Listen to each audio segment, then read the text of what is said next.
All right, I'm back here. Okay.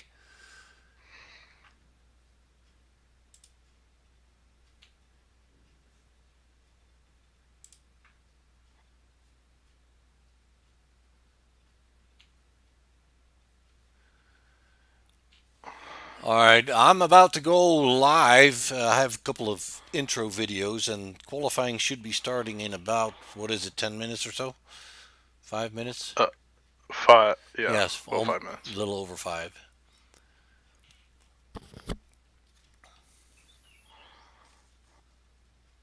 Is there anything we need to discuss before we go out? Just give me 1 second. I'm just gonna get on the mic first. I'll be right back. Yeah.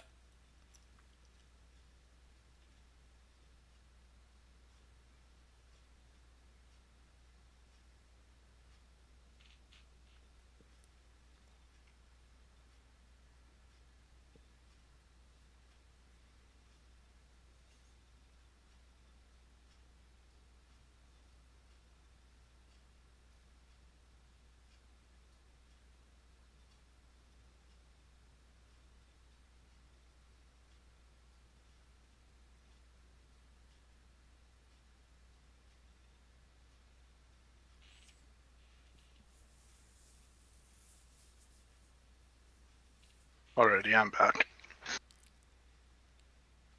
Okay.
The USA International Speedway was an oval located near Lakeland, Florida, that opened in 1995. The track was a 0.75-mile-long concrete paved oval with 14 degrees banked turns.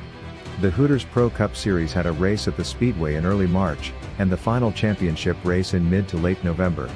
There were also several series that tested there, including the ARCA Racing Series, CRA Super Series, and the NASCAR Cup Series. USA International Speedway was closed with the final race on August 2, 2008. In early 2012 the track was completely demolished. A warehouse now sits on the property. Thanks to iRacing, it is possible to go back to USA International Speedway. Tonight, we are bringing you round 2 of the Saskatchewan Stock Car Championship Series. We will be running the street stocks for 100 laps. Welcome to USA International Speedway.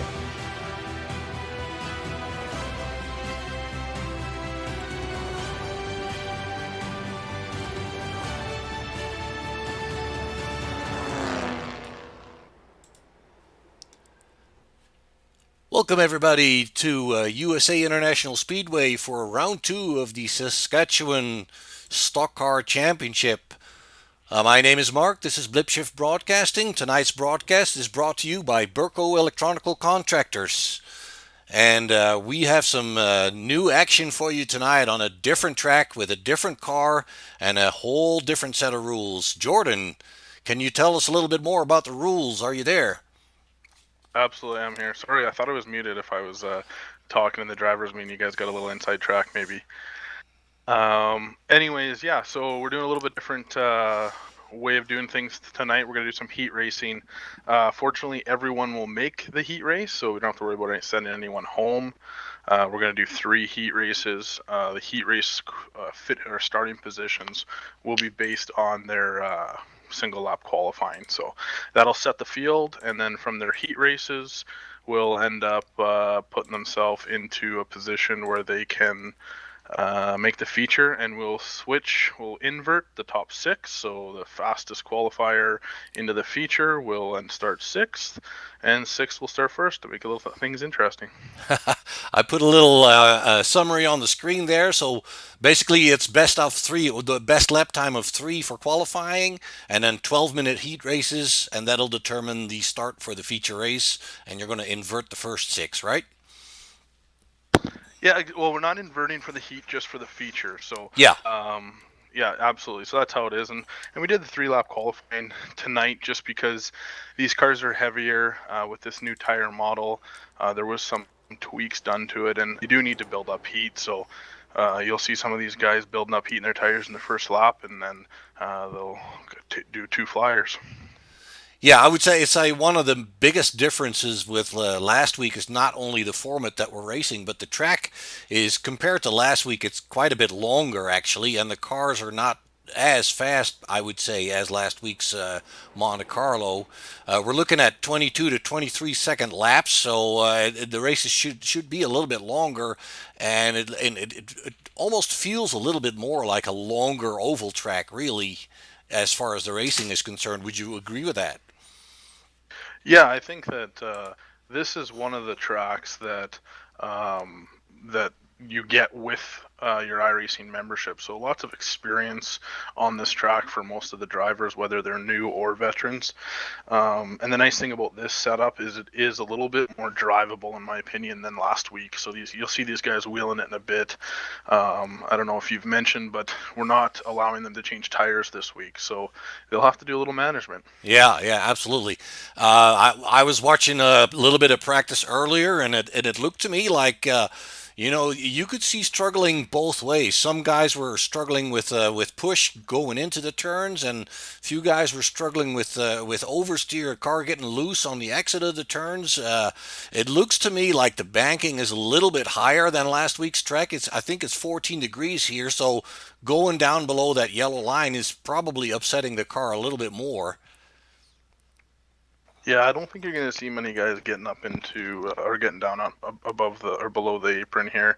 It will help turn the car, but after you get 25 laps on these tires, I think you're going to struggle to get. You're going to start to get real loose. So and if they can't change the tires, this is obviously going to be a lot about saving your car for the end of the race. Yeah, I think to a certain extent they don't burn off too bad here, so we should still see some really good racing, and the cars even loosen up, and these guys will have to wheel it a bit more. Yeah, yeah. Well, it'll be interesting to see that the format with heat racing is kind of unusual for stock car racing. I would say it's more like a dirt thing, probably. It'll be interesting to see how this all plays out. Yeah, it'll be a lot of fun, and about a minute left in qualifying here, and before we get to the heat races. Yes, and before we do that, I have a little bit of a video on the car itself. As you said, it's one of the cars that comes with iRacing, so let's take a look at that.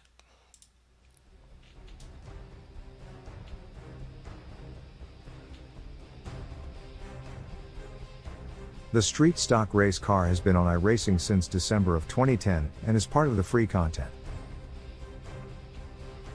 If your ambition is to get to NASCAR, this is where you get started. The car has a small block Chevrolet V8 engine that produces 370 horsepower. It has a 4-speed manual transmission and weighs 3,400 pounds. This is the car in which drivers can hone their oval racing skills. Running close together among equally powered cars on short ovals has been proven to be a great training ground for those who seek to be a Daytona 500 winner one day.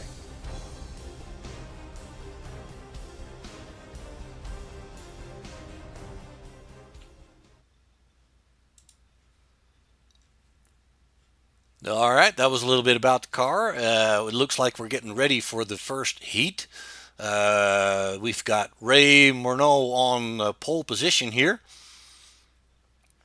12 drivers in this first heat, and it'll be 12 minutes of racing, and it'll be very important for them to do well to get a good spot in the feature race. And one thing to note here is it will be 12 laps, and laps do not count. So these guys will do a true 12-lap race or 15 minutes, but hopefully we can get 12 laps in the 15 minutes. Okay, I apologize. I thought it was 12 minutes, but it's 12 laps for the heats. Okay, 12 laps for the heats. The yellows don't count. The cautions don't count. So it'll be quite something to see here. All right, let's take a look at Kelly Admiral here in the number 8. Same color as he had last week. Ray Morneau on pole position in the 03. We're missing Kevin Dyke, I think. What happened to Kevin? Did he not take the start?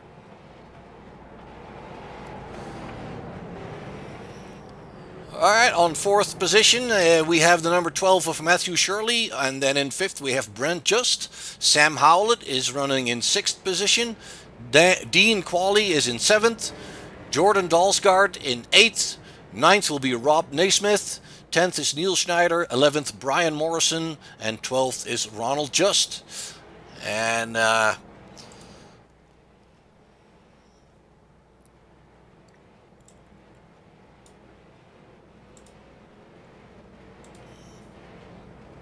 one lap to green.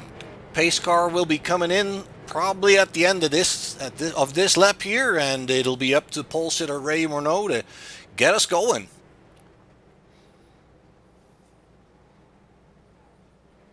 Pace car's in. And we are racing. Ray Morneau is on the inside line for the first turn. It's Kevin Dick starting from the pit lane. It looks like, and we have an incident going into turn 1 here. I'm not sure what happened there. They got really jacked up. Let's see if we can take this back here. It looks like Jordan Dalsgaard was involved there in the 17 car. Not really sure what happened. Looks like he can still get going. Back up the front. It's Ray Morneau in the 03 car leading. And it's Kelly Admiral in second position. Then we have Matthew Shirley in the number 12 car. Brent Just is in fourth. Sam Howlett is in fifth. And Dean Qualley is in sixth. Looks like there's a bit of a gap between these guys at this point. Let's go back a little further back here. Rob Naismith is closing in on Dean Qualley, and that's for sixth and seventh position.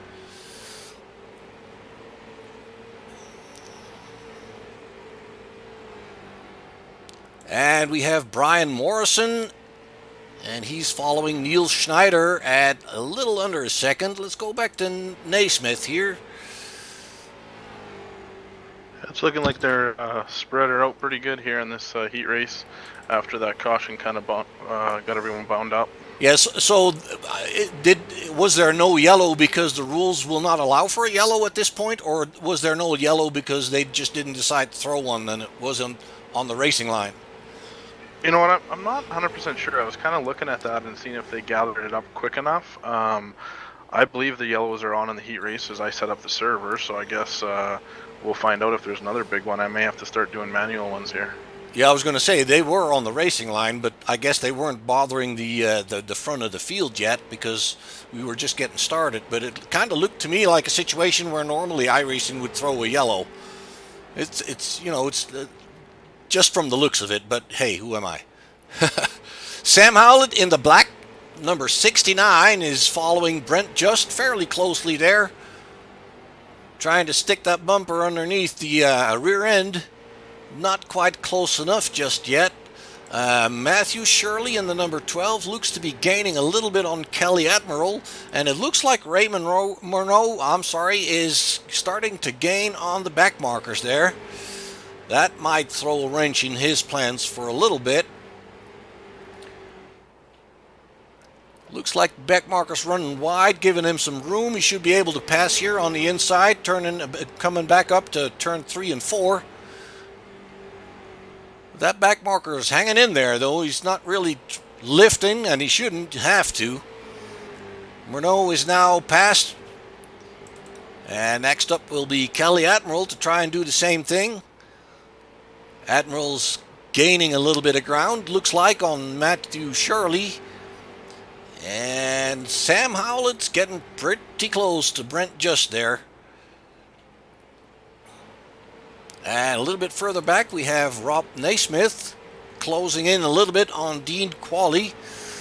I hope I pronounced those names right. I can't even help you on that. I know the Naismith is right. He's kind of, I know him fairly well. He races the pro trucks in our local track. I was kind of wondering about Kevin and Dyke. He started from the pit lane, it seemed. And do we have any indication as of to why he did that?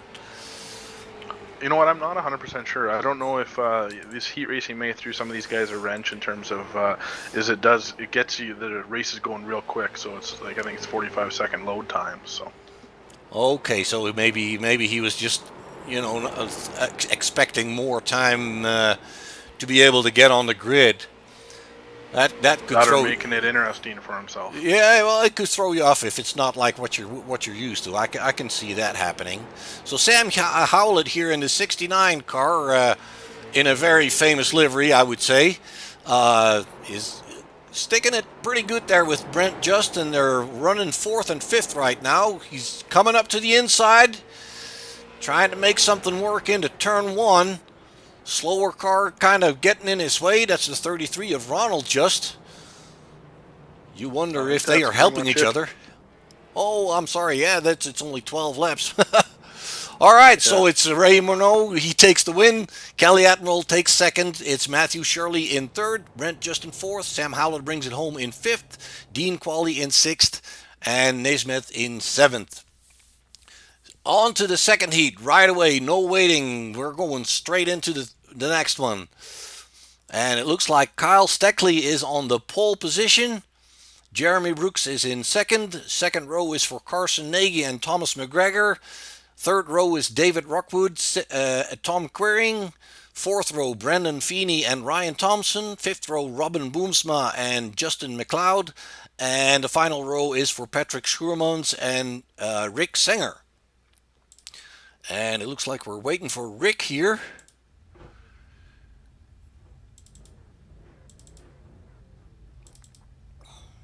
Kyle Steckley in the green car, 24 on pole position. A little history of Kyle. I believe, if I'm not mistaken, his dad is Scott Steckley from the Canadian Pinty's NASCAR series.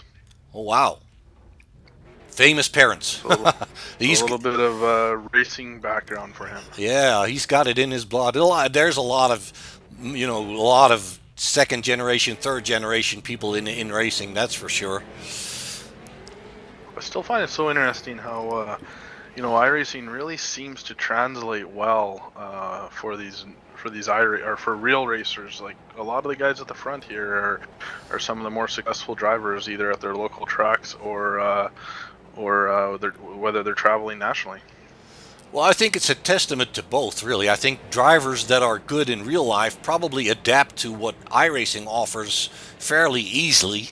And I think it's also a testament to iRacing itself, being close enough to reality to make that work.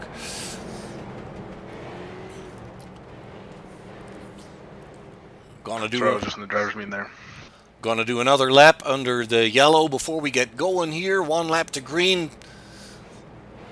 You can see, as Jordan indicated before, that drivers are swaying back and forth, left and right, to warm up those tires a little bit. Obviously, for the 12-lap heat race, they don't really have to worry about abusing them. They just want to have some heat in there and have good grip, because you got to get it done in 12 laps, and that's not very long. Yeah, and these cars, they get the resets for the feeder, so they don't have to worry about saving tires or anything like that, or even if they wreck their cars, they get a new car and new tires into the feature. Yeah, so everything's fresh for them in the finals. Absolutely. Yeah. All right, pace car's in. We're going to get going. It's Kyle Steckley hitting the gas. There they come down the main straight. It's the 53 of Jeremy Brooks following him in second. It's Carson Nagy in third and Thomas McGregor in fourth. David Rockwood is in fifth, and it looks like McGregor and Rockwood are side by side. That's Nagy and McGregor. And it looks like Carson Nagy has got the position right now. Right behind there, it's Tom Quiring and Rockwood, really close together.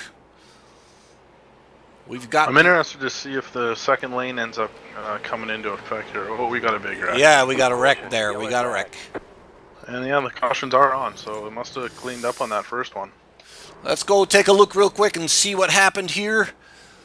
It's in the back of the pack. No, it's in the middle of the pack, actually. It is the 46 car, and unfortunately, the 27 really has no place to go. Yeah, it looks like he just got up in the marbles there, and the track does carry over from practice, so there will be some marbles up in the high lane there, and it just looks like he lost it in the high lane. Yeah, I've noticed in practice, too, that the guys that are fairly high throughout the turn, they run into trouble at the exit. Yeah, absolutely. It's definitely, that's where a lot of the debris is getting kicked up. So I think the high line may come in as they clean it off going into the feature. I'm hoping, as I'd like to see a two-lane race in here. That should be possible. I mean, I think it's also just a matter of, being able to set it into that turn right. If, like I said, I noticed in practice when they are, you can tell that they're already in trouble when they're entering the turn, when they're pushing up towards the wall. User joined your channel. Yeah, absolutely. It's a very interesting car to drive if you're getting loose in. It's definitely a little bit different than the car we drove last week, the Monte Carlo. It feels like this car is a little bit less heavy, but it's got similar power. Yeah, it's got way more body roll. So when you're coming into the corners, if you're not smooth on the wheel, you can kind of offset it and end up putting her sideways. Yeah.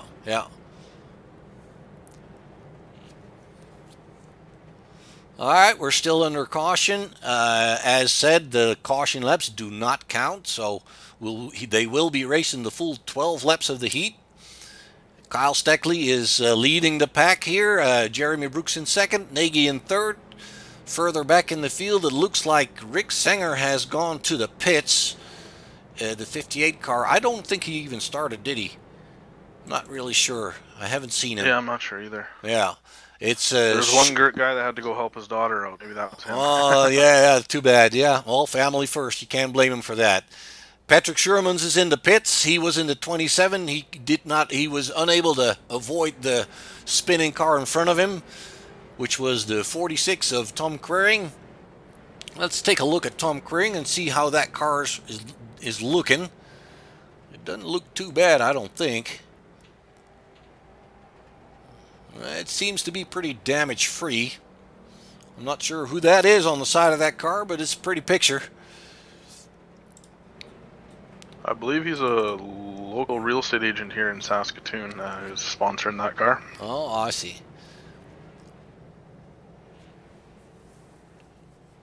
Seems like a lot of pace laps. A guy could probably shorten these up next session. Yeah, I would say so. I mean, it's really no need to be pacing 3-4 laps. Well, and I think it's one of those things where we've taken the tire limit down to 0, and essentially they do kind of take in account if someone does have to pit to give them that extra lap. And I believe someone did pit because of either they're in the pits like you were saying, or they took damage. Yeah, I think it might be because Shermans is in the pit. But it looks like they're lining up double file right now. It looks like there's only one lap to green. The pickup truck should be going into the pits right at the end of this turn here. And we should be going back to green flag racing. Let's see if Steckley can continue the mission he was on. Early on the gas, it's up to the pole sitter to decide when to go. He's very early. The other guys are paying attention. They're sticking with him. Very good. And it looks like Nagy is on the outside there in the turn 3 and 4. Yeah, Brooks is really holding his own up at the top there. Yeah, I'm sorry. Oh, there's somebody going sideways there. That was, I think. Caution, yellow flag. Well, we'll be able to find that, I hope. I think we'll be a caution again.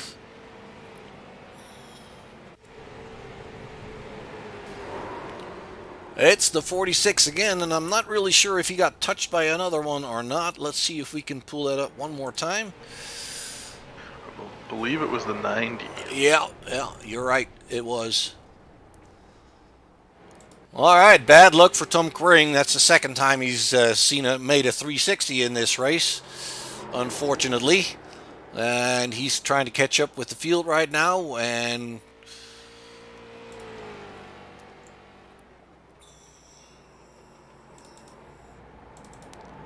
I'm not really sure what's going on, but it looks like Kyle Streckley. Yeah, my scoring sometimes messes up under yellow. It's really weird. But I got it sorted out now. It looks like Kyle Steckley is still in the lead. Carson Nagy is in second. Jeremy Brooks in third. And they're pacing behind the pickup truck. I think all that stuff adds to the level of realism here in iRacing for sure. You know, pace cars look good. The tracks look great. All the tracks are scanned from the real thing. Unfortunately, this track does not exist anymore. We saw that in the introduction. There's also a dirt version of this track. Yeah, it's one of them where, like I said, it's one of the first tracks that you get when iRacing, so it's a lot of fun to run. Yeah, I remember when I first started with my oval license. I remember running these cars. It didn't take me too long to get through to the higher license, but yeah, it's fun. I mean, you just got to, it's like all oval racing. It's close. You got to be careful. You got to be respectful to others. Sometimes you get lucky. Sometimes you don't. As the 46 of Tom Quering illustrated in these first few laps here, the 27 fell victim to that. Sometimes somebody spins around in front of you, and that's all she wrote. You can't do anything about it. It looks like Shermans is back in the race. He's rolling. No, he's still standing there. Oh, that's right. The yellow laps don't count. That's why he's only 2 laps behind. But it looks like, unfortunately, he had to give up the ambition of scoring well in this heat race. Let's go back a little bit here. We got the number 22 of Justin McLeod. And behind him is Robin Boomsma in the 29 car.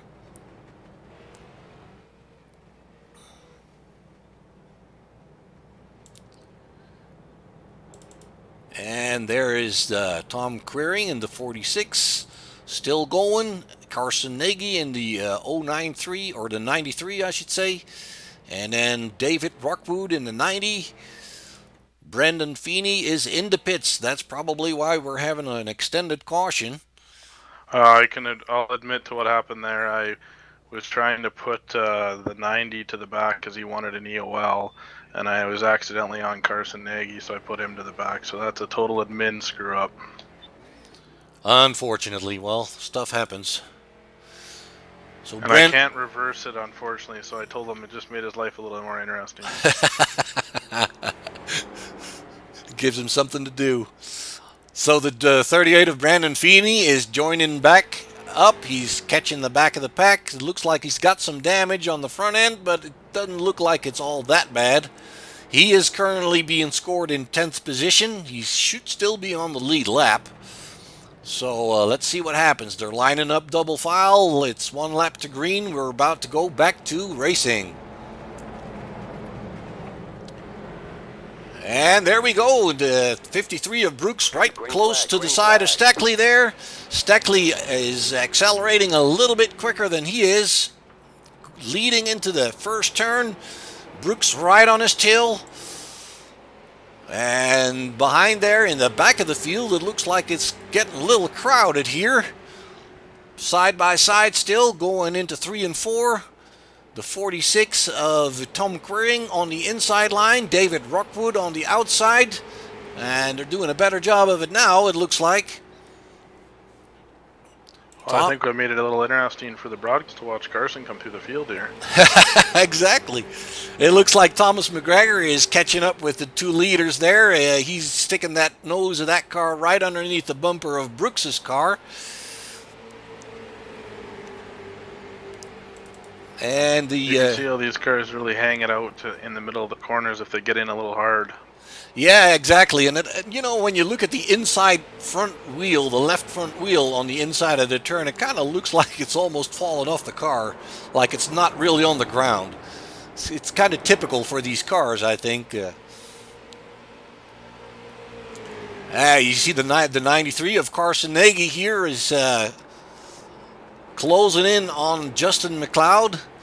Going to the inside. Oh, and the car in front there, Ryan Thompson, looks like he was scraping the wall there a little bit, throwing some sparks. Now it's Nagy going to the inside. He takes the position away from Justin McLeod, sets his sights on Ryan Thompson now, and he's right there already. It looks like Nagy is driving a little bit more. Ooh, and that yellow line going below that yellow line gets him in trouble. It gets him in trouble. We talked about it before. The banking is a little bit too high to be doing that.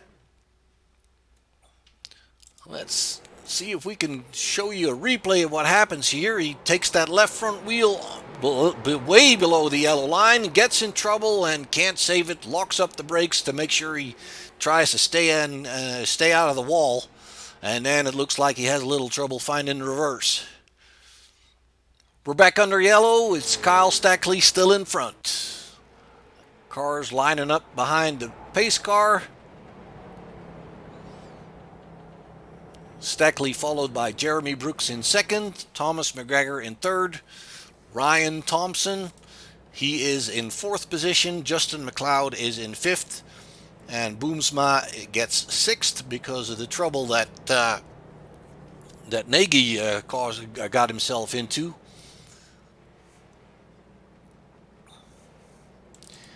And then it's the 90 of David Rockwood, the 46 of Tom Queering, and the 38 of Brandon Feeney. And it looks like Carson Nagy has dropped down to the tail end of the field in 10th position.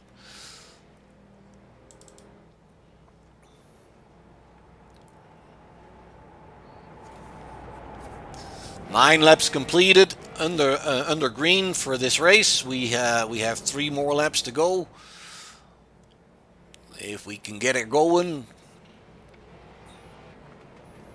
little I'm bit. not sure if my timing's right, but it looks like there's only a minute left in this server, but I could be wrong because my time's kind of messed up. Yeah. Not in this server, but in this race. Oh, and there's also a time limit on the race. So there's a time limit. It's either or, whatever comes first, evidently. Well, hopefully we'll get a couple of green laps in, but yeah, it looks like the clock's ticking down, 42 seconds. We may not get another green in this race, which is to the advantage of Kyle Steckley, Jeremy Brooks in second, McGregor in third, and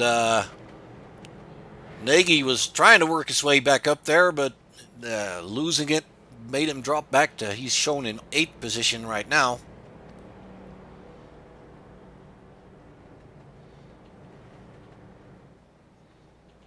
And it looks like that may be caused by the fact that Feeney went into the pits.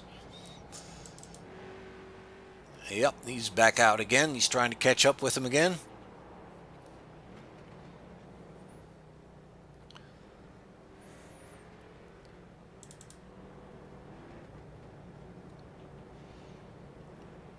And it looks like we get a little extra time. I'm not sure what's happening.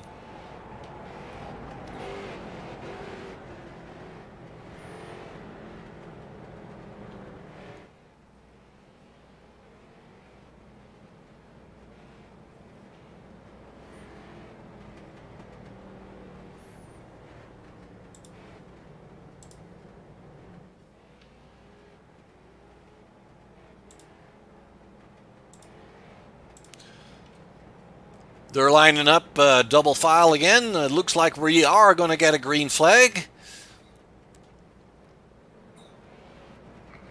Sorry, I was just in to chat with the drivers about caution laps. We were just talking about how in the feature race we will be countering caution laps, so it won't take all night to finish the race if we do have cautions. I was going to say, if you want to do 100 laps and you don't count the yellows, it could take a little bit. All right, we're back racing again. Kyle Steckley is hitting the pedal to the metal, trying to stay in the lead from Jeremy Brooks. They're right close together there. And Thomas McGregor is right behind him. Steckley now pulling away a little bit. Brooks having to worry about McGregor for second place. And a little bit further back, we have the 90 of David Rockwood trying to catch up with the 22 of Justin McLeod.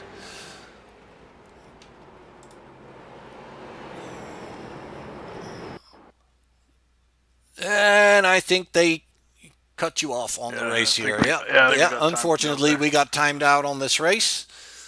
And we should have a third heat, right? All right, we'll get this sorted out here in a minute.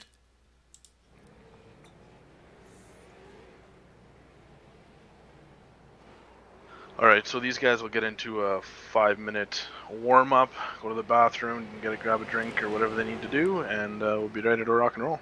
All right, so we are not doing that third heat race then? No, there wasn't enough cars to make it, so there's 12 in each heat, so there must have been less than 24 or less than 25 drivers. Gotcha. Okay, I wasn't aware of that. I thought they were evenly split. Yeah, you're right. I think there were 24 people in practice last time I was there. So, all right. So the drivers get a chance to warm it up here a little bit. We're going to step aside shortly. Yeah, I'm gonna take myself a break here. So I right don't blame you one bit, sir.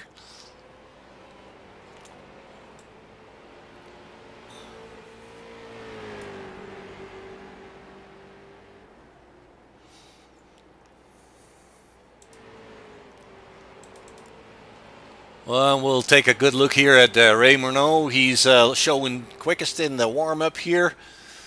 Kevin Dyke is second in the number 10 car. And there he is.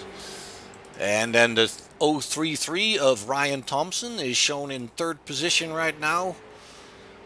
And meanwhile, as we are talking about it, Kyle Steckley is posting the quickest lap in the warm-up at this point.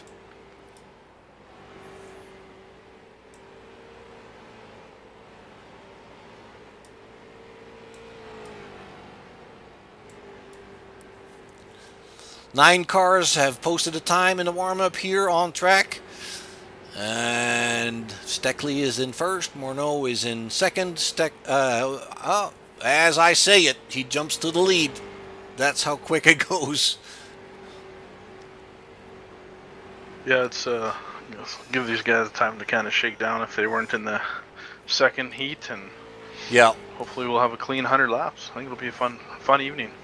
I like this track a lot. You know, it's fairly wide. It gives it a good opportunity. It's got long straights, a little bit longer than last week's track, and it gives them a good opportunity to set themselves up for a pass in the next turn. One thing to note for those watching, there is two 93 cars. The Neil Schneider is the actual 93, and Carson is technically the 93. So just kind of, you see that at short tracks all the time where guys will come from out of town and run different numbers, and they'll add an X or something like that. iRacing doesn't allow us to do that, so we just add 0.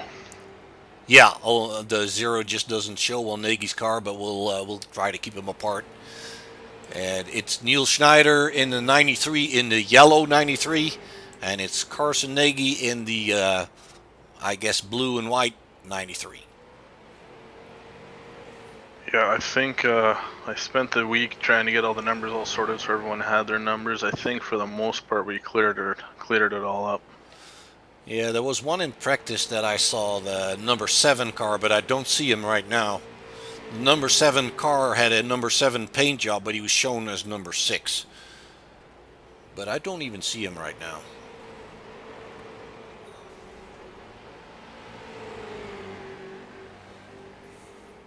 All right, less than a minute. So it's just a reminder for those watching again, is the top guys will invert. So the fastest probably being Kyle, I'm guessing, will start 6th, and so on. So it's fun to see those guys come through the field. Yeah. Or not through the field, but I think one of the things you're going to have to watch out for Carson, I imagine, he looks like he's starting 16th. Which is pretty deep in the pack, and it'll be fun to watch him come through. And one guy to really watch is going to be Kevin Dick. He'll be starting 21st. Well, they got their work cut out for them. And Kevin was last week's winner. Yes, exactly. We'll be looking forward to that.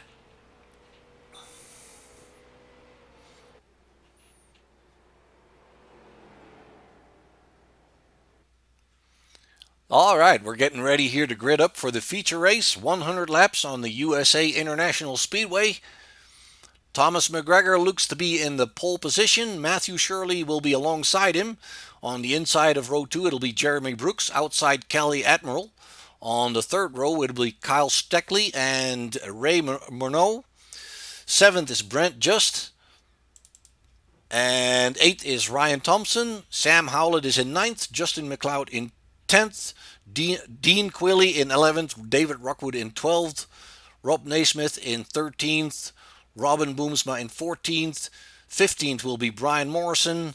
Carson Nagy is in 16th, and 17th will be Neil Schneider. Then it's 18th. The 18th car will be Tom Quering. Jordan Dalsgaard in 19th. Brendan Feeney in 20th. 21st will be Kevin Dick. Then it's Patrick Schuurmans, Ronald Just, and Rick Sanger. Not sure if Rick will take the grid here. All right, they're getting on their way already for the pace laps. Thomas McGregor in the 75 alongside Matthew Shirley. And you already see guys warming up those tires. Well, we'll see some different attack modes this time, because they're going to have to make the thing last 100 laps. No new tires this race. There'll be no need for fuel stops. And the yellow laps in the feature will count. So if there is a yellow, the laps will count.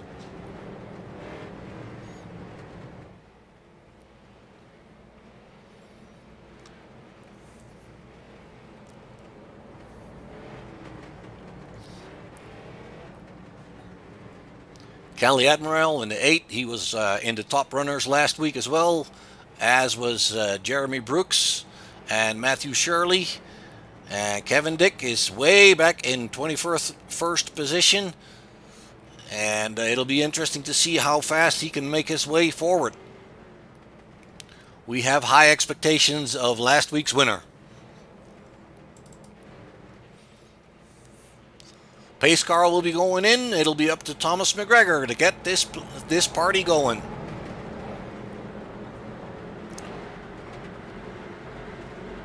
Green, green, green. There we go. We are racing. Double file towards the first turn. Let's see how they do. Keep their lane. McGregor stays in the lead. It's the number 12 of Shirley on the outside, the 53 of Jeremy Brooks. Looks like they're very disciplined right now. They know it's a long race. McGregor's pulling a couple of car lengths ahead. We do have a caution. Just as you say that they're being nice, they're not being nice. I think that was the 71 that got into someone there from what I can see. Yeah, let me back that up a little bit further here.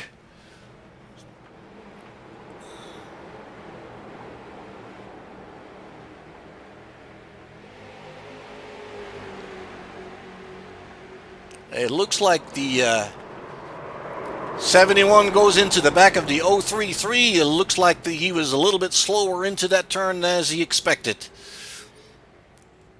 The 7 falls victim to that and heads to the pit lane, or had to go through the pit lane, it looks like. Back up at the front, we're lining up behind the pace car with McGregor still in front. Yeah, and that happens as in Min, we got a clears black flag. We'll do that for them just because there's no sense in them serving some sort of penalty because they got knocked into the pit lane. So. Yeah, and I think that's the guy that I was talking about. He's running number 7, and I think he's running number 6 on the scoring. There he is, Brian Morrison.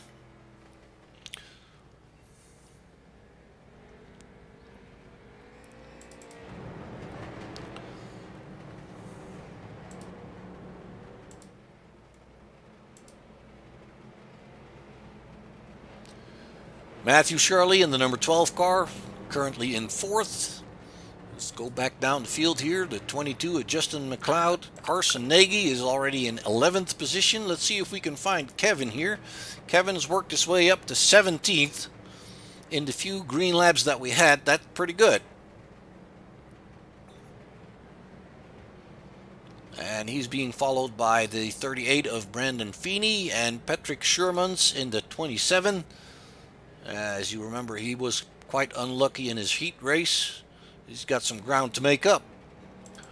Ronald Just in the 33, and then Brian Morrison in the number 7. Ryan Thompson in the 033 has gone to the pit. Not sure. Lots of guys are talking about adjustments they can make in car right now and whether their steering ratios are right. Some of the adjustments in a fixed setup like this are you can adjust your steering ratio, so how quickly you turn your wheel and how fast the wheels will turn, and your brake bias. Once you set your steering ratio in race, you can't change it, but you can adjust your brake bias in this car. So you'll see as the longer run goes on, these guys will adjust their brakes so they can set the car up a little looser or a little bit tighter. Yeah, for those of you who don't know, the brake bias divides the braking force between the front and the rear wheels. So if you move your brake bias forward, it means that the front wheels brake harder than the rear wheels. And sometimes when they move the brake bias a little bit back, they can help the car get turned into the turn. It's what they call trail braking. And that helps them get the car to rotate into the turn. It's a little tricky though, because if you have to stomp on the brake to avoid something, it's very easy to lock up that rear end. And once you lock up the rear end, you're going to go around pretty quickly. It's very difficult to save. They're lining them up again, and it looks like we're getting ready to roll. Thomas McGregor still in the lead, Jeremy Brooks alongside, and it looks like Kyle Steckley in the green car is eager to get going. Pace car going down into the pit lane. And we are racing. McGregor has a little bit of a jump there. Brooks is staying with him. And Steckley in third position. He is nosing in there in the second position. He's gotten by Jeremy Brooks there pretty easy. And right behind there is Kelly Admiral on the inside of Matthew Shirley. It looks like Shirley lost a few positions there. And Ray Murnau is right there with him. Looks like Matthew Shirley's running a little bit wide and losing another position. McGregor still in the lead. It's Steckley in second, Brooks in third. And Brent Just, Sam Howlett, he's got Nagy right behind him. He's got Justin McLeod right behind him. And let's take real hornet's nest at the back here. Yeah, it looks like. And we got Kevin Dick moving up to the 14th position already. Oh, and it looks like the 93, the yellow 93, got in trouble there a little bit. A little shout out for the 93 as he's our in-race broadcast sponsor for tonight.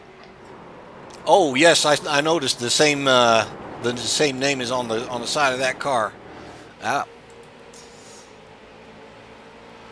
Well, he's hanging in there very, very good. It looks like Nagy is on the inside there. Or that, I'm sorry, that was Rob Naismith. He's went on the inside of Kevin Dick is already in 12th position right behind him. That looks like that Kevin is going. He is flying. There's a few good races around the track here. The leaders are battling here as Steckley looks to the inside. Yes, Steckley looking to the inside. Let's throw that back out real quick here. On the main straight going into turn one, he puts it on the inside and he can make it stick. Looks like he is in the lead. Now in front of Thomas McGregor, Ray Murnau is taking third position. He's moving up past Jeremy Brooks. Matthew Shirley's right there behind him. Kelly Admiral. They're all very close together. Good group here. Good group. And then Sam Howlett is right on the tail of Brent Just, right behind there. McGregor is hanging with Steckley. I had some guys get loose because we got some real trailers here, so I didn't see anything, but... I'm sorry, you said what? They're getting loose? I said we must have had a few guys get loose or something because we're going to have our leaders get onto the lap traffic, and there's a real big gap here, so there must have been something going on way back in the back. Yeah, it looks like Murnau is having a little bit of trouble sticking with him, but he is walking away from Jeremy Brooks, though. So, but yeah, it looks like the pace up front with Steckley and McGregor is pretty fast. And it's further back. It's Kevin Dick. It's already up to 11th place. He's passed Rob Naismith, and he's in hot pursuit of Sam Howlett and David Rockwood. And it looks like Sam Howlett's running a little bit wide. Back up front, check on Thomas McGregor in his pursuit of Kyle Steckley. He's got a couple of car lengths in between there now. Matthew Shirley is closing in on Jeremy Brooks as well. And Brooks has had to let a little gap between him and Murnau. And I'm interested to know, with 100 laps here, it looks like we're going to be under caution here, and I'll come back on that on caution. Yep. Let's see if we can find out what happened. It's the yellow 93 of Neil Schneider. Oh boy, and he actually makes a flip there. Let's put it back a little bit further. Same problem as we saw before. He gets too low underneath that yellow line and loses the car, and iRacing decides to give him a little turnover.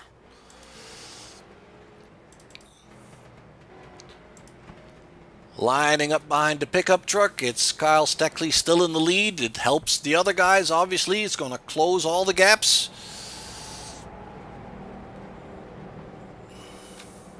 And one of the things I was kind of getting to before that caution is it'll be interesting what happens with guys' tires is if you really push it here, it's kind of like the late models last week where we'll see burn out that right front. So I'll be very interested to see if there's guys that hang back versus some of the guys that are pushing through, or like the Kevin Dicks that have to push through the field, if their cars will fade off later in the run here.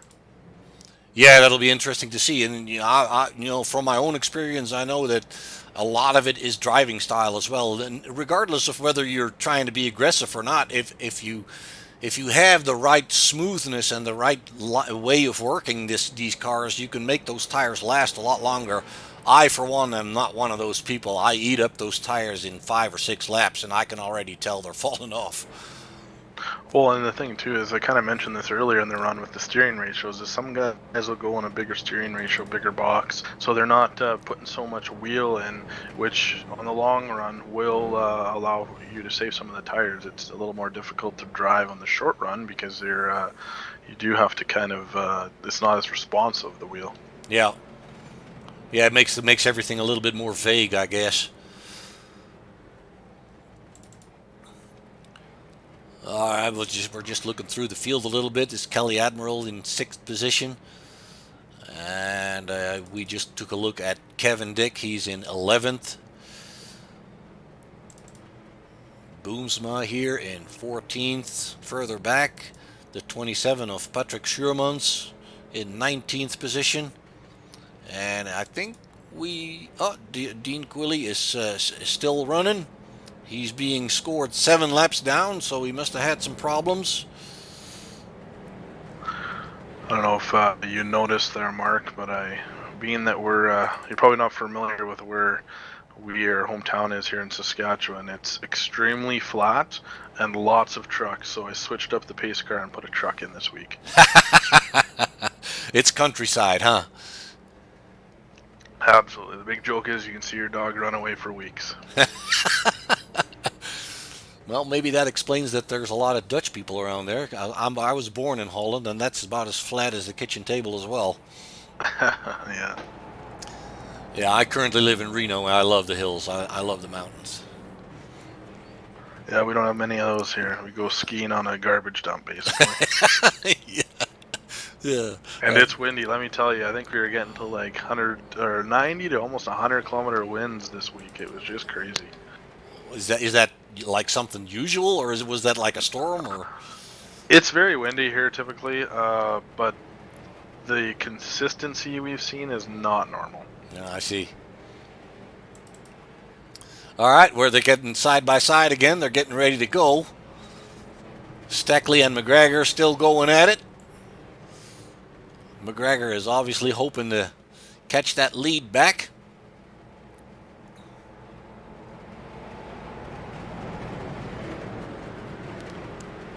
And there we go. Steckley hits the gas. There we go. Green flag. He pulls away a little bit. McGregor sticking with him pretty good.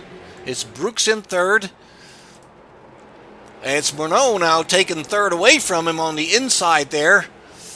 And he got to be careful about Matthew Shirley because he is right there as well. And we have another yellow. Let's see if we can find out what's going on. I think Neil is just struggling to keep it on its wheels tonight. Let's see if we can throw this back a little bit further. And let's see what's going on.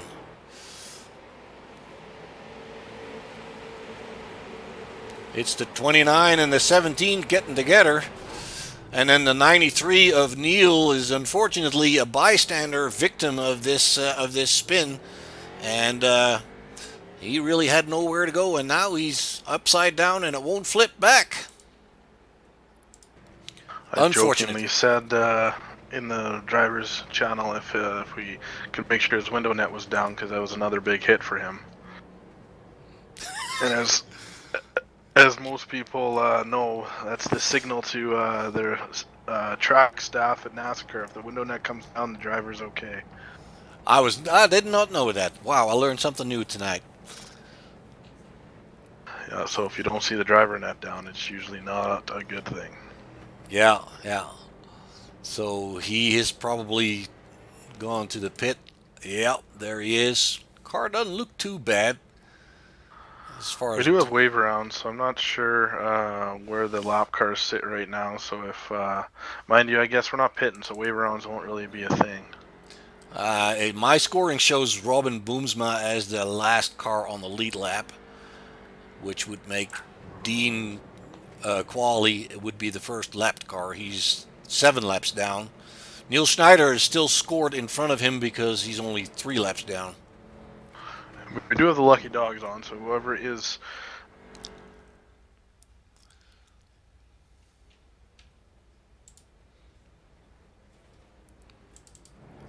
let's take a look at leader Steckley here. McGregor right behind him. And let's see him find Kevin Dick. He's now running in 10th position. And these yellows are probably helping him a little bit because it allows him to catch up any gap that exists. He can catch up with yellow flags, save his tires a little bit. We are currently on the lap 25 of 100, so we still have a ways to go, about 3/4 of the race. So I'm thinking we're going to see Kevin move up further. Let's check in on some other guys. The number 7 of Brian Morrison is hanging in there. He still looks pretty clean. Ryan Thompson is right behind him in the 033. Jordan Dalsgaard. Ronald Just. And Robin Boomsma is shown as the last car on the lead lap.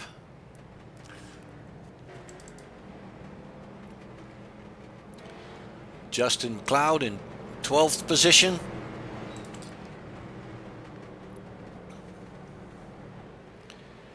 And the 69 of Sam Howlett.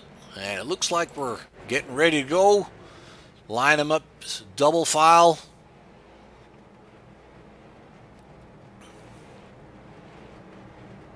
Renault looks eager to go.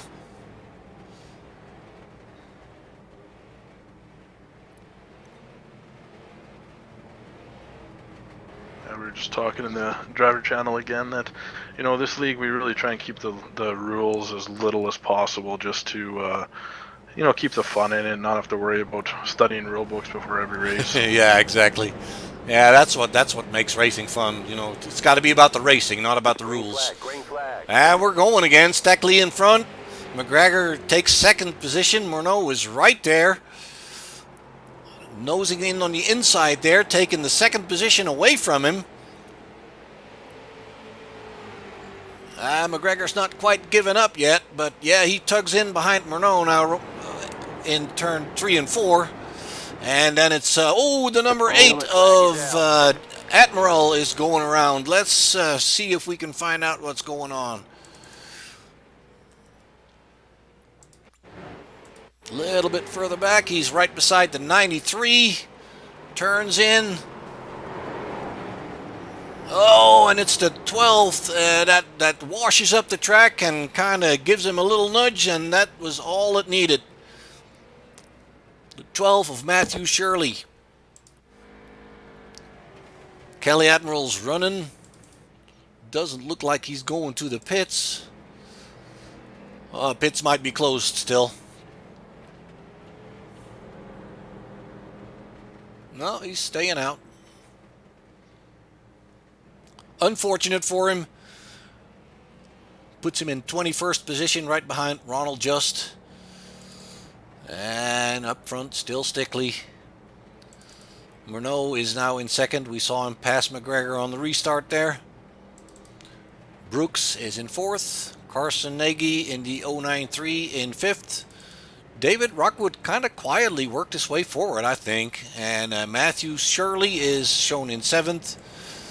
Kevin Dick is now in 8th position. So since that last restart, he already picked up 2 positions again. And like I said, I think these yellows are helping him because it allows him to stay right there where the action is. And every time there's a restart, he can work his way up and pick off a couple of positions there. I don't know if you've noticed, Mark, but on the restart, I think the inside lane's going to have the advantage. Yes. Most of the time, and I mean, we might see that inside line work and guys be able to pinch guys off of the corner, but I think right now it's not the case. Yeah, I agree. I think it looks like the inside line has got a little bit better grip. It makes it a little bit easier for them. If you're on the high side, what we saw happen there to Kelly Admiral kind of shows that too. If you're on the high side, you have 2 things to worry about. First of all, your own grip and momentum, but also if the guy on the bottom washes up, you're basically caught out anyway. So you have to give him a little bit of room. You can't be as low as you want to be, probably. Yeah, it's like you said earlier, and I think you're kind of mentioning it right now, is that I think as soon as you drop those left fronts or that left front onto the apron, I think that car is going to be unsettled, and you're going to see guys getting loose off the corners. Yeah, yeah. I think that's really something the guys need to watch out for. You know, it's you better safe than sorry, I would say. Well, and going back to the brake bias conversation, which you explained really well, you know, you're going to have guys putting the brakes towards the back as we go through a run here, and if you put it too far back, you'll end up losing it on entry. So it'll be interesting to see guys make that adjustment throughout the race. Yeah, like I said, you know, moving it to the back will help you get the car to rotate into the turn, but if you do too much of it, you're going to get caught out. Well, looks like we're going back to double file, and hopefully we get another good restart here. And I'd like to see a good 40-50 lap run here. I know we only got 68 to go, but it'd be nice to get these tires heated up and maybe some wear on them, and see these cars get loose off the corner and get these guys driving. Yeah, exactly.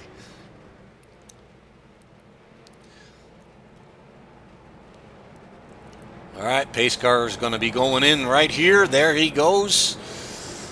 And Kyle Stackley is hitting the gas. It's Murnau right there with him on the outside. Let's see what he can do. And I think we've, like we said, yeah, that inside line is just working a little bit better on the restarts. The 75 of McGregor coming alongside Murnau now. And despite the fact that he had those wheels on or over the yellow line, he's holding it. He's keeping it together. But you can tell he's fighting that car a little bit. He's coming off the turn a little bit better than Murnau. He's on the inside. Can he make it stick here?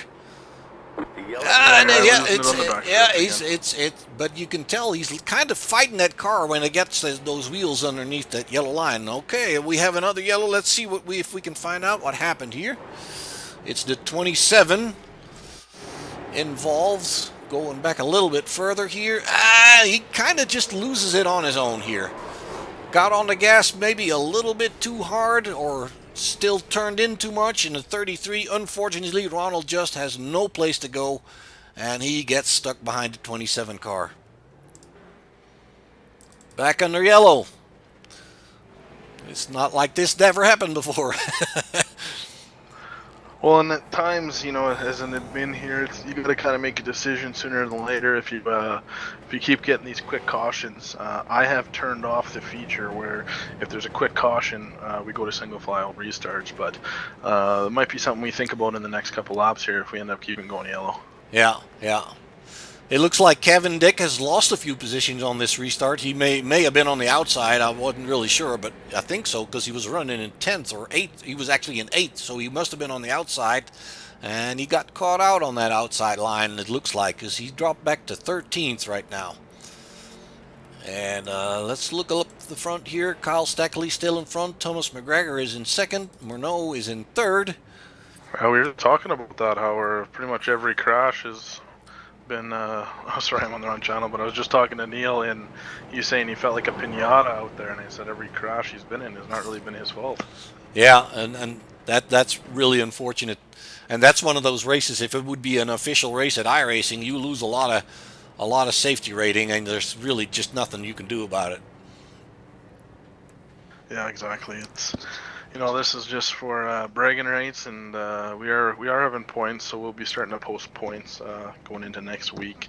A pretty simple point system when we're just basically giving points as per how many drivers are in it, all the way down to 1 as the last place finisher.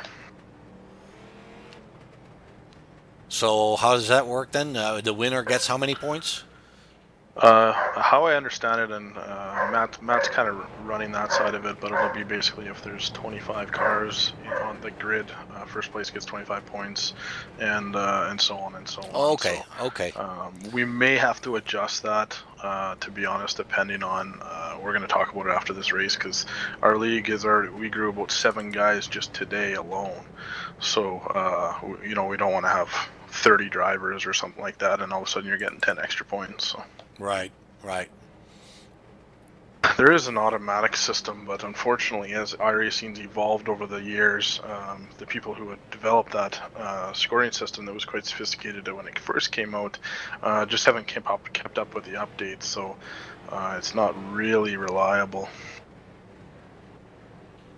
Yeah, most leagues I run in, they use their own systems, and everybody complains about that not having enough possibilities of how they want it in the iRacing systems.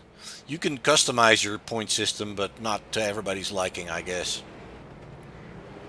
I'm not familiar with that. I'm new to the whole admitting thing and trying to just learn as we go here. As it's a new league, a few new drivers.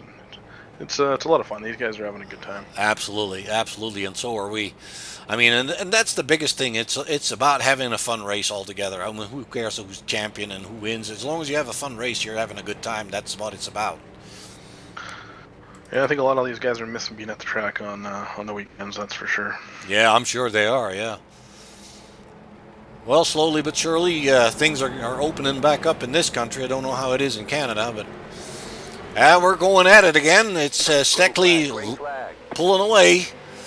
This time McGregor is right there, and Morneau is right on the bumper of Steckley. He's going to dive to the inside with Steckley there, trying to catch McGregor.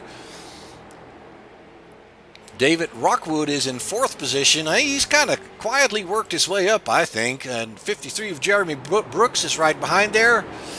And let's take a look at Morneau. He's on the inside now of McGregor, stealing 2nd position away from him. Still on the inside. He's definitely got it now. McGregor in 3rd.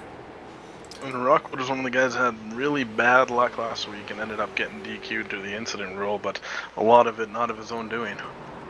Well, he's making up for it today, that's for sure. He's hanging with these leaders, fairly quietly. You don't see that much of him right now, but he's hanging with them very good. I mean, he's got the same pace. Well, and he is one of the drivers that is running a bigger box, so a steering box. I mean, that might be something. I know he was regretting it on the early run, as he was the one commenting, can he make a change in the pits, because he didn't like the steering box, but it might be working to his benefit here. Yeah, it looks like it, yeah. So right behind there, it's Jeremy Brooks and Matthew Shirley, and they're sticking together pretty good. We'll go up front here because Morneau is getting racy towards Steckley right now. He's trying to put that nose on the inside. And McGregor is following very good. A little bit more room or more space towards McGregor. But yeah, the top 3 are right close together there. Morneau trying to get that nose underneath Steckley on the inside of the turns, and every time he hits that yellow line, you can see those front wheels twitch a little bit. He does have to fight that car a little bit. Yeah, again, this is another car you can really see if you get in close. You can see the wheels, and the steering action that they got going on, and again, you're going to see those brakes heating up and going red. Well, we can take a ride with him right here, right behind Steckley in 2nd position.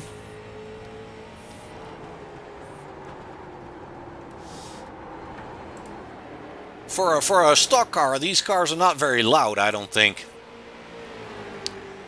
Yeah, I mean, I think at the old local short track, they would be not that pure racing sound. They'd be the more I took my exhaust off on my high school vehicle sound. Yeah, exactly.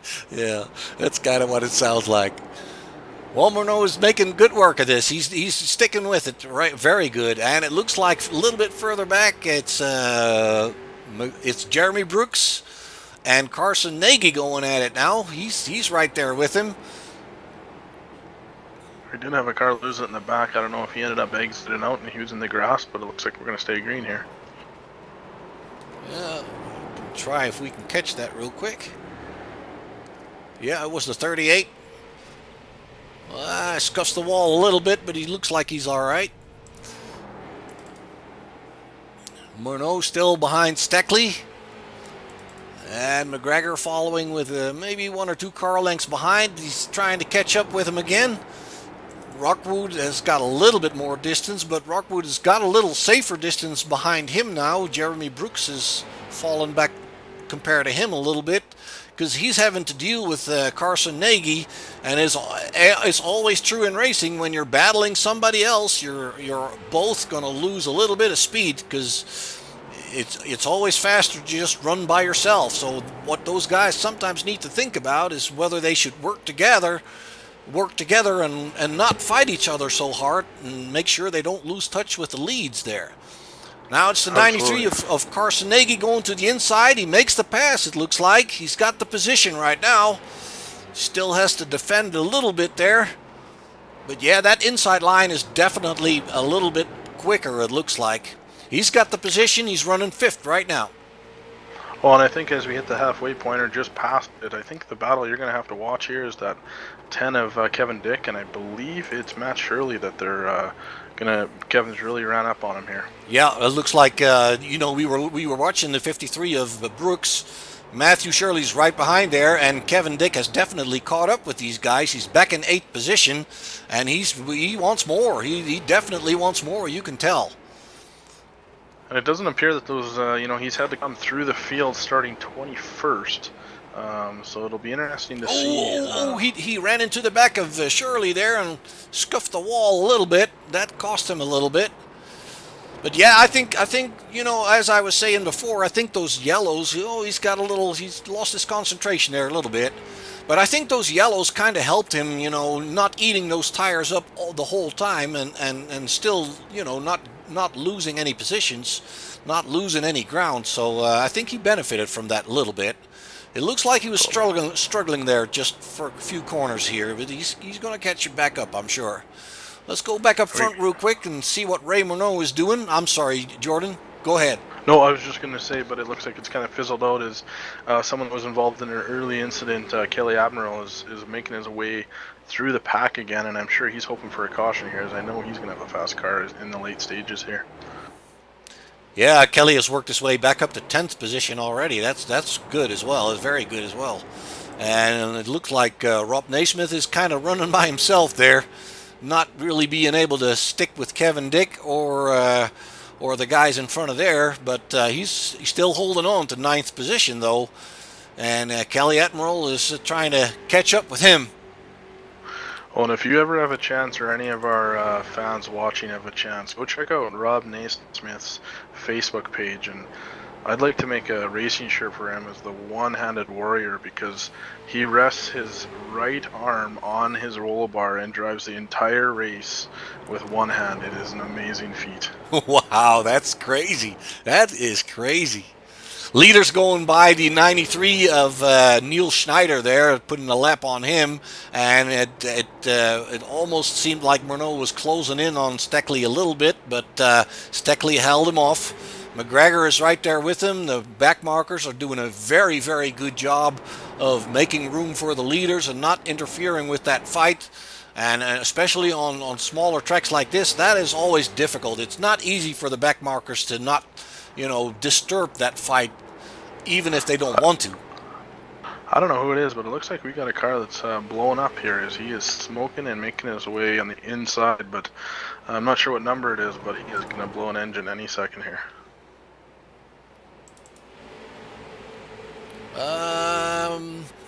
It's a red car.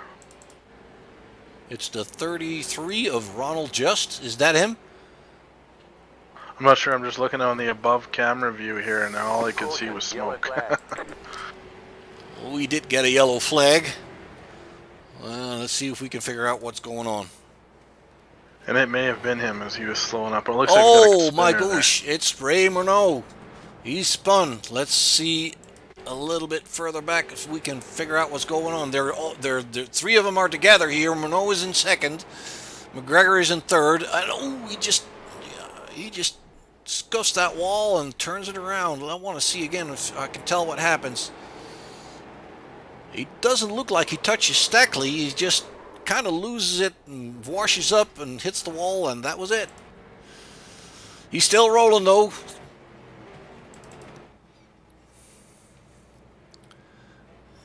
And is there any way we can figure out which other that was the 33, I believe. Yep, there he is.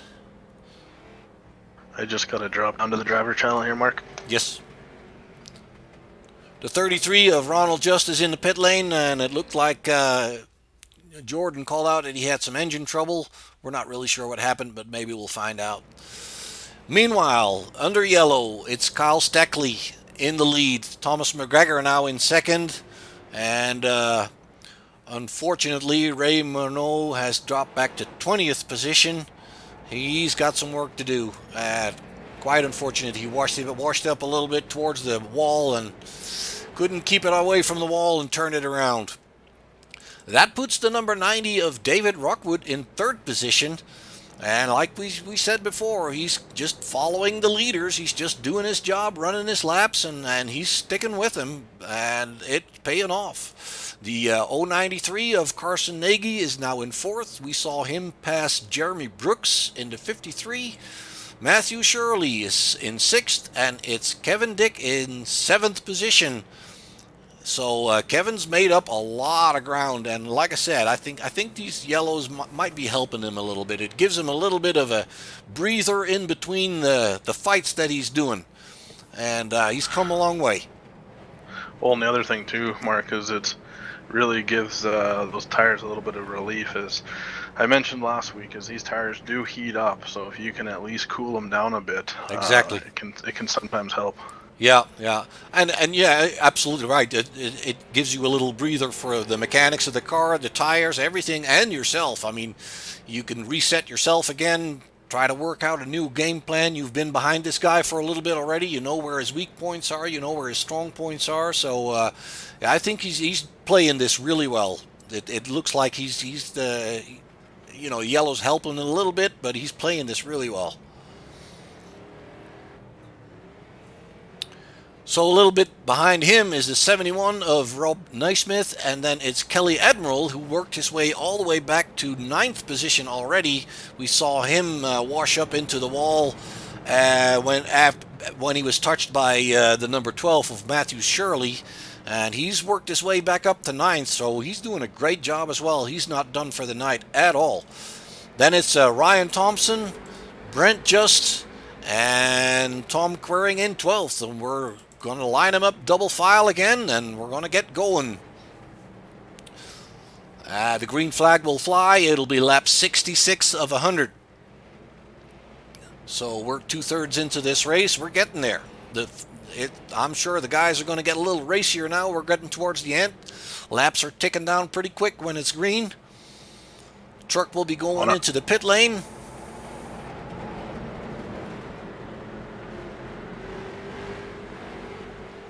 And there we go. You saw there a little bit of a hiccup on Thomas McGregor, because Thomas cannot pass the lead car until they get the green light. It's the pole sitter or the leader that gets to set the pace until the flag really flies. So that's why you saw that little hiccup of Thomas McGregor. And it looks like Carson Nagy is on the outside of Rockwood, but Rockwood is defending that position. Oh, and as we speak, the 93 touches him on the rear end. No yellow, though. We're still rolling. Oh, and then the 12 hits him again. Oh. That is kind of a mess. Let's go back here a little bit and see if we can figure out what happened. Let's pull that up a little bit closer. I'll go back a little bit further. Here you can see the 93 and the 90 getting together on the exit of the turn. That 93 pushes the nose of the 90 into the wall. There was no yellow when that happened, and then the 12th turned the 90 around, and unfortunately, that was too much. Oh, on the top of the wall even. That's not good. Hopefully he got a tow to the pit lane, and hopefully he can get going again.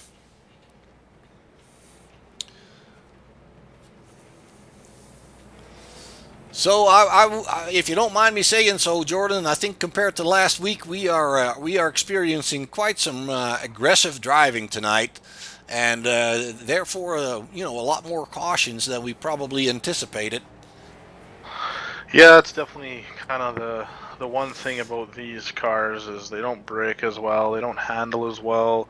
Guys can really have different driving lines at this track, so it's one of those things that we'll get long runs where guys get spread out, but as guys get pretty aggressive, they're also much harder to save. So if you get going sideways, you're probably not going to save it. Yeah, that's been obvious. As soon as somebody hits you and you get a little bit sideways, you are really in trouble with these cars. That's for sure.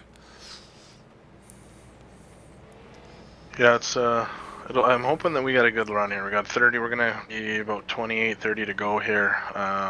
Be nice to finish this off real strong. I think the other element is I really did think that high line would come in, and it just doesn't seem like it's going to. And Exactly. really, the only way that you can get around a guy is pushing the outside a lot harder than you probably should, Yeah. or you'll bump and pass. Yeah, kind of force your way to the inside of somebody. But yeah, you're right. I think that high line is just not working tonight.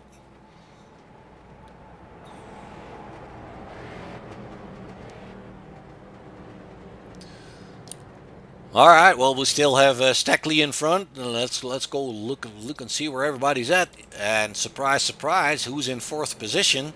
It's Kevin Dick. He benefited from that mess that was happening there, and the yellow was kind of late and only happened at the second incident.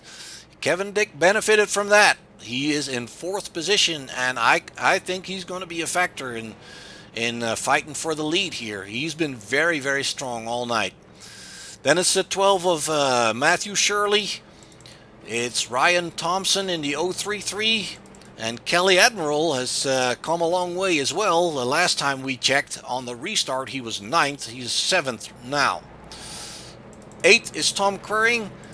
Then we have Brent Just, Brian Morrison, and Jordan Dalsgaard, Justin McLeod, Sam Howlett in 13th position.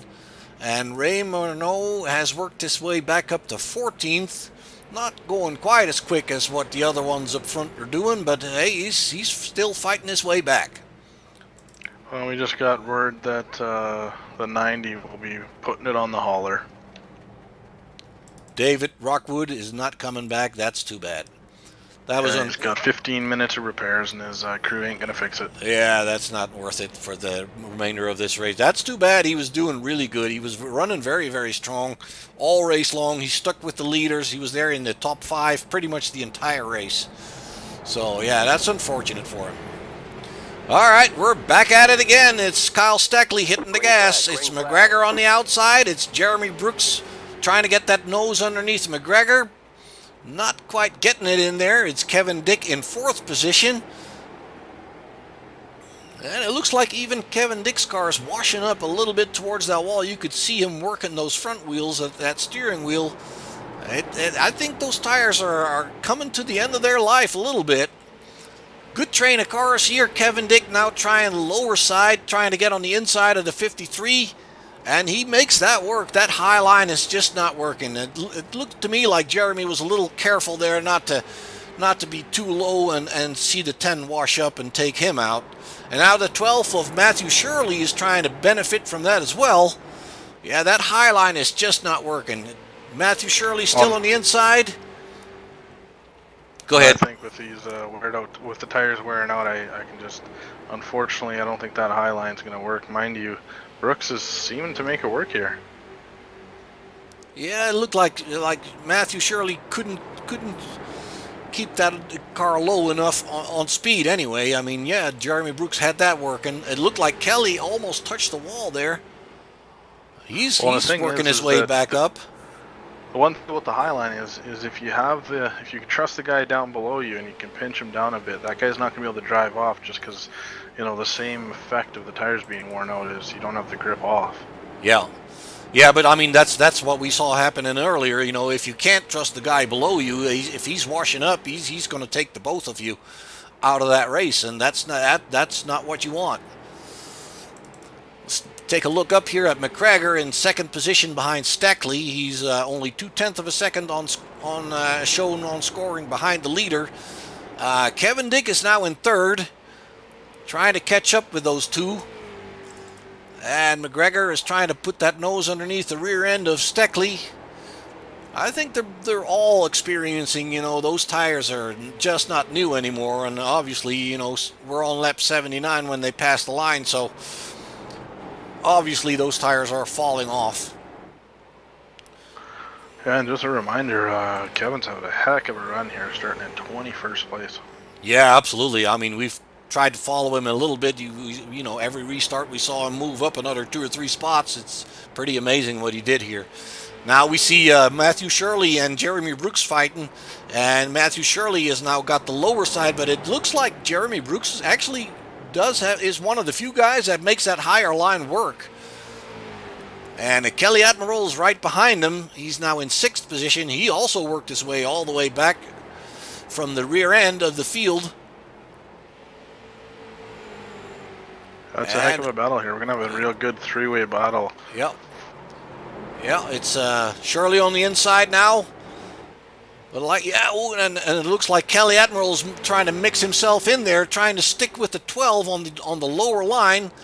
It almost looked like they touched. I don't think they did, but now the 12 washes up a little bit, and Kelly Admiral is taking advantage of that, taking that lower side. He's underneath the 53 of Jeremy Brooks. Can he make it stick? Jeremy Brooks has got that higher line covered. He's doing very good up there. He's one of the few people that can make that work. Kelly Admiral now behind him. And a little bit further back, we see Murnau coming back. He's in 7th now. Matthew Shirley in front of Jeremy Brooks and Kelly Admiral and Ray Murnau. Take a quick look up at the front here. Thomas McGregor losing a couple of car lengths on Steckley.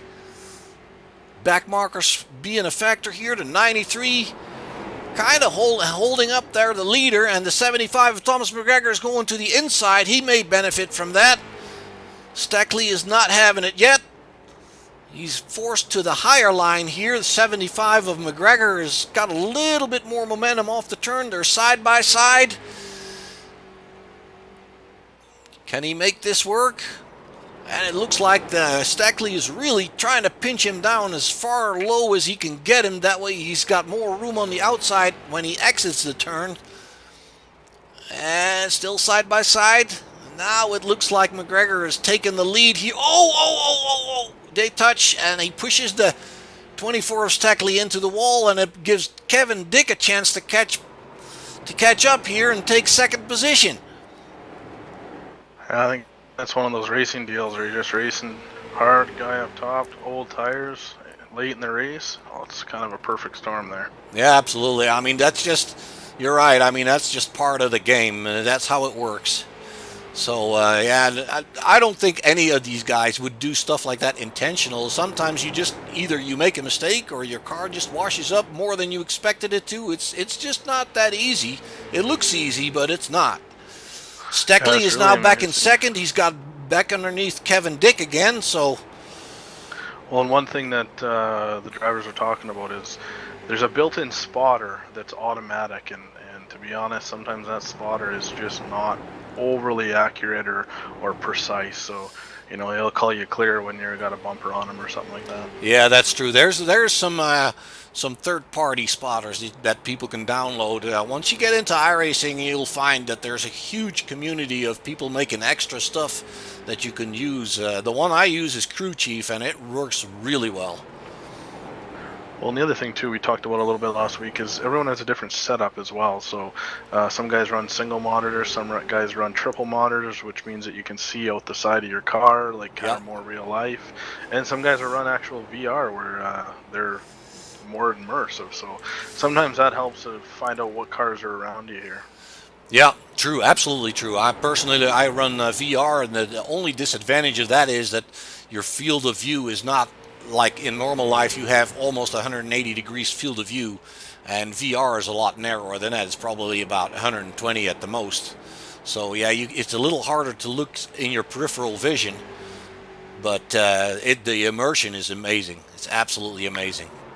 We're going to be coming to 10 to go here, and I think we're going to have a real barn burner with these 3 drivers. Yes, absolutely. It's Kyle Steckley coming back down on McGregor now on the inside.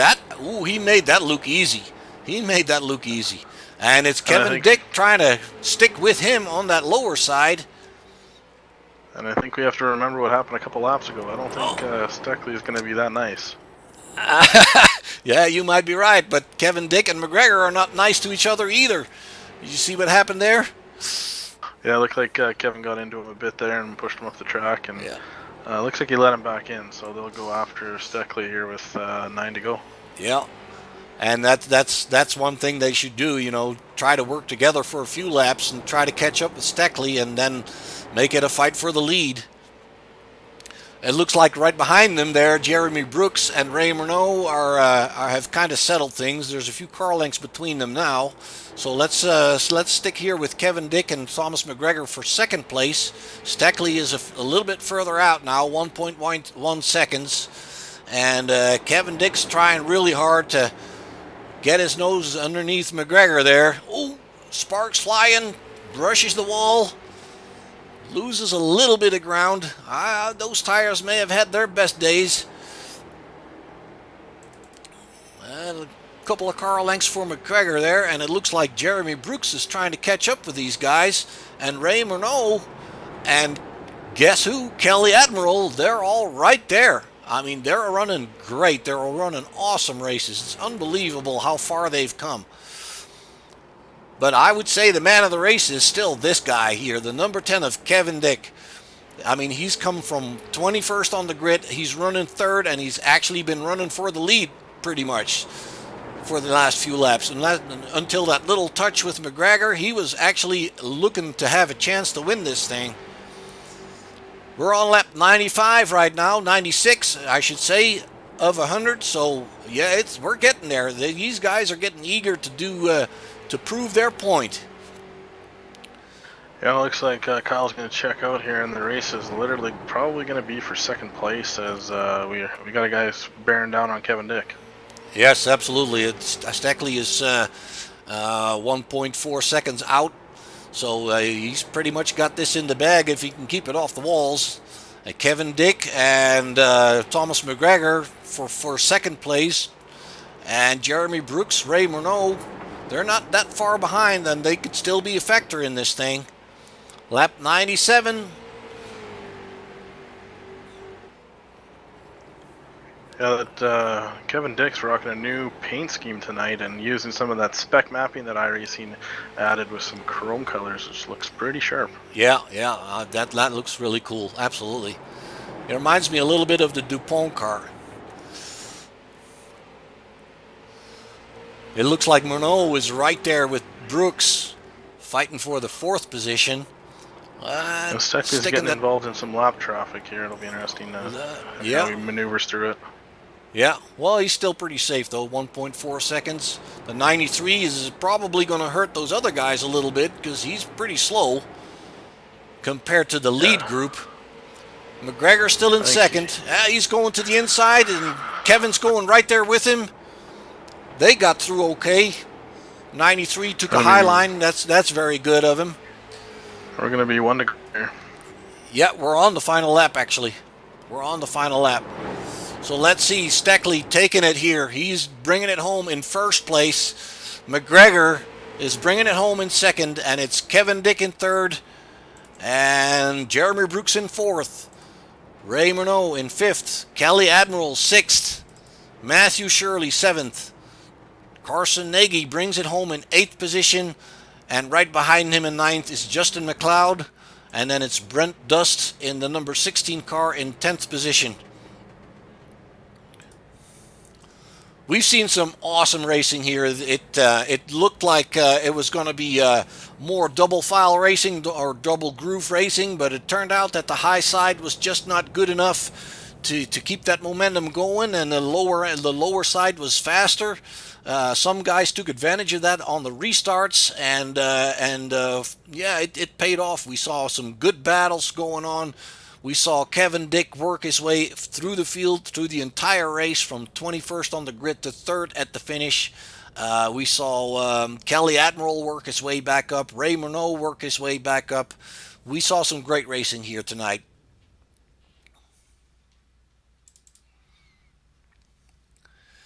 And unfortunately, some people lucked out. That's just how it is. And congratulations to the podium finishers, Kyle Steckley, Thomas McGregor, and Kevin Dick. Again, we saw these guys do some great work here.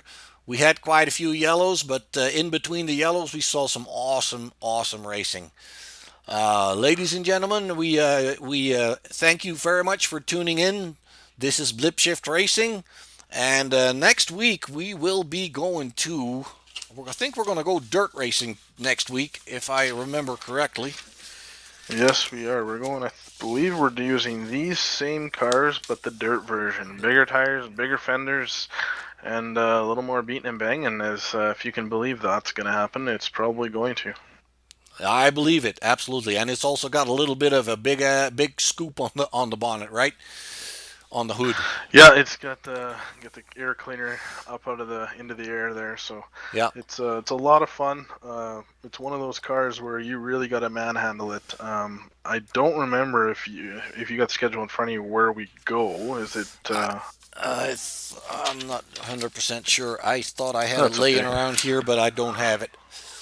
Oh, it's all good. But yeah, it'll be another similar track to this, and it'll be obviously the dirt version, and it's gonna be a lot of fun. A little more beat and banging. Again, the cars can take a big beating there, and it's a really cool perspective. And maybe we'll try and get a couple in cars to see the dirt flying into the cars. Yeah. The drivers actually they have to bind a button so they can use a tearaway. So again, it gets pretty realistic. Yeah, absolutely. If you don't map a button on your steering wheel to get those visors cleaned up, then you're going to look at a lot of mud after a couple laps. That's for sure.